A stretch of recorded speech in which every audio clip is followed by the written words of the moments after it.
Hola, ¿qué tal? Continuando con el tema del video anterior, vamos a seguir viendo diagonalización. En este caso voy a poner un ejemplo sobre la diagonalización de un operador.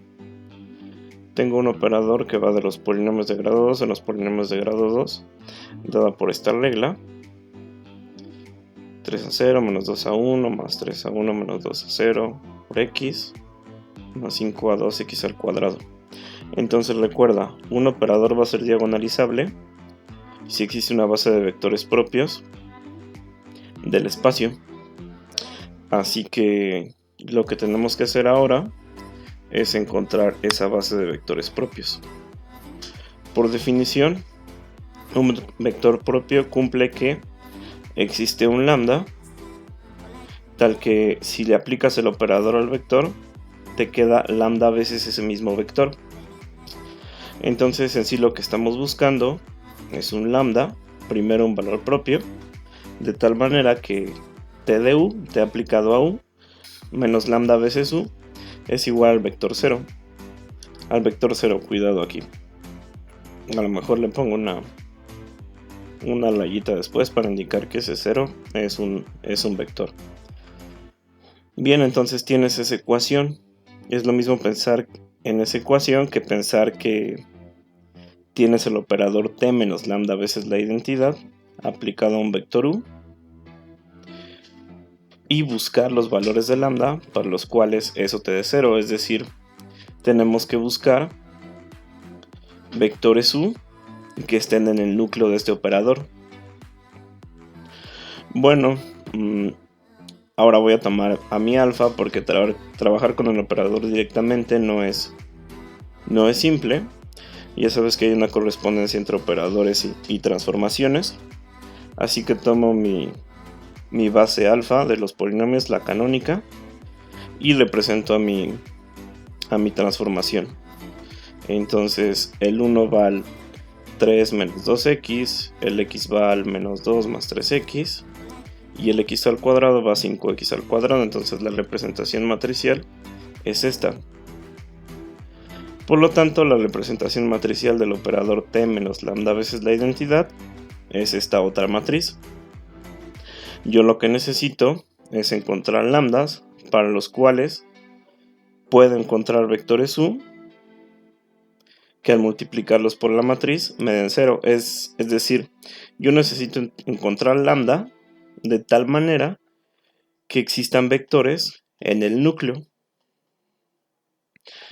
Recuerda que el núcleo de un operador va a ser distinto de 0 siempre y cuando la función no sea inyectiva. Ese también es un lema que se prueba. Entonces, buscar solucionar esta ecuación es equivalente a buscar que el determinante de esta matriz sea igual a 0. Porque si el determinante es igual a 0, la matriz no es invertible. Si la matriz no es invertible, el operador tiene un núcleo distinto de 0 y viceversa. Entonces, en lugar de complicarnos primero con operaciones matriciales, utilizamos el determinante de esta matriz. El determinante de esta matriz también tiene un nombre especial. Se va a llamar polinomio característico. Recuerda que lo que estamos buscando es lambda, entonces lo podemos pensar como una variable. Y la expresión que nos queda del determinante es un polinomio. En este caso, pues es esto: lambda menos 5 por lambda menos 1 por lambda menos 5, que queda factorizado de esta forma. Las raíces de este polinomio serán 5 y 1. Entonces, si tengo estos dos valores para lambda, significa que en estas raíces el determinante de la transformación es 0. Así que con estos valores es donde voy a buscar el núcleo de mis transformaciones. Es decir, lo que necesito, recuerda, es que t menos lambda veces la identidad aplicado al vector u sea 0. Vamos a cambiar el operador por la representación matricial. Entonces yo necesito que al multiplicar esta matriz por u vaya al vector 0. Entonces lo que necesito es encontrar el núcleo de esta matriz o de esta transformación. como los valores para que esto tenga un núcleo distinto de 0 son 5 y 1, voy a reemplazarlos en esta ecuación. Voy a reemplazarlos por los operadores correspondientes y voy a investigar el núcleo. Entonces aquí tenemos otra definición también. Los espacios en lambda son justamente, o se definen como el núcleo de estas transformaciones utilizando a lambda como raíz del polinomio característico.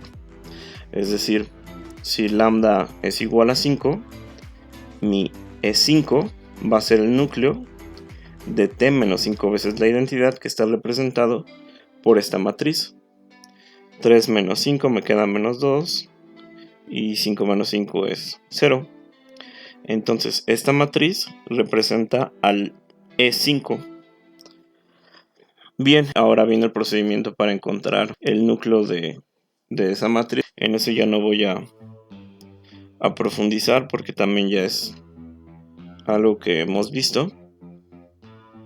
Entonces simplemente escalonas.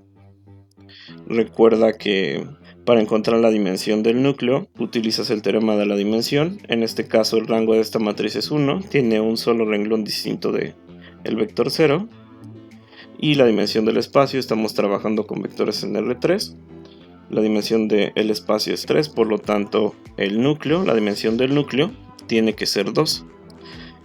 ¿Esto para qué? Pues me dice que mi E5 está generado por dos vectores.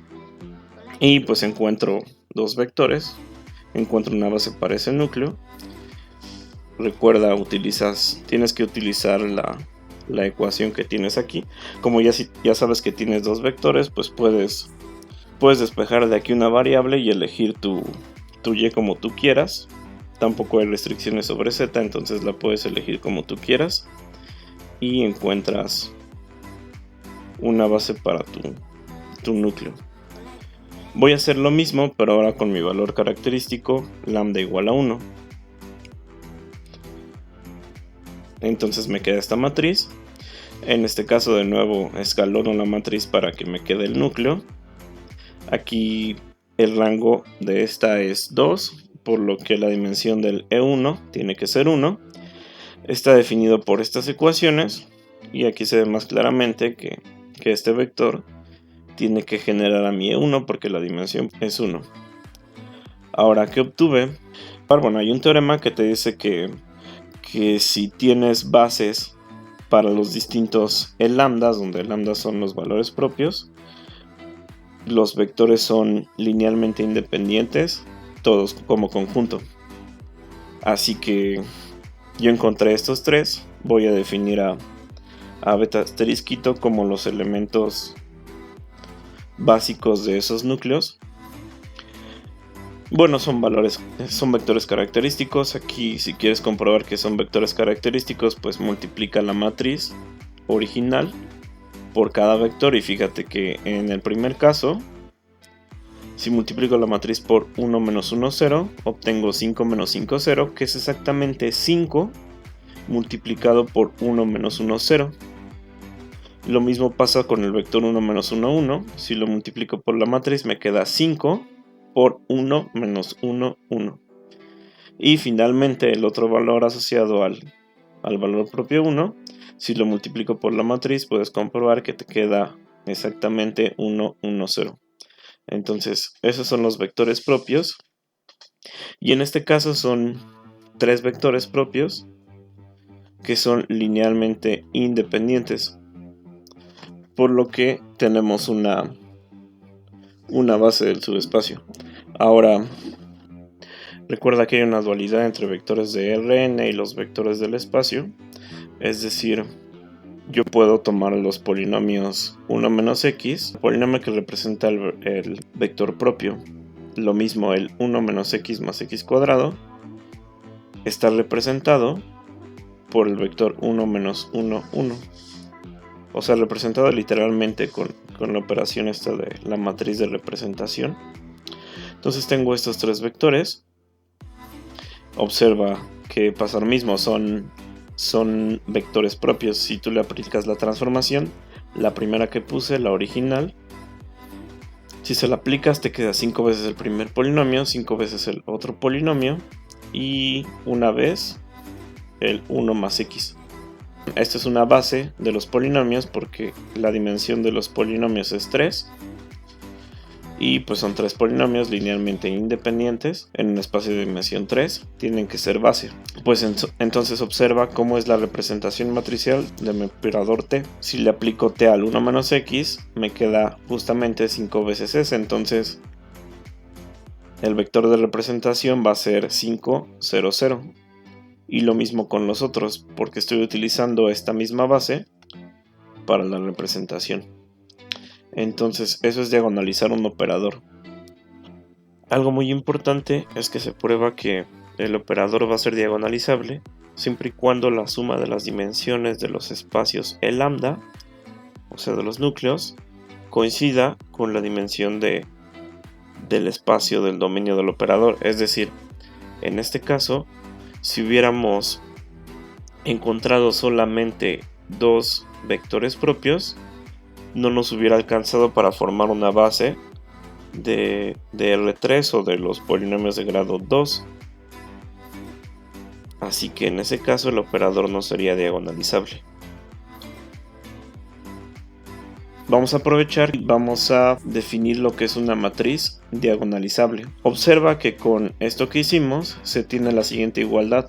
La representación del operador t con la base canónica va a ser igual a la representación de la identidad con las bases beta y alfa multiplicada por la representación del operador t en las bases beta y beta multiplicado por la representación de la identidad en las bases alfa y beta. Ese es el teorema de la matriz de cambio de base. Lo pueden checar en el Friedberg, les dejo la referencia por ahí. Pero entonces se tiene esta igualdad con matrices de cambio de base. Recuerda que beta es la base de vectores propios y alfa es la base canónica.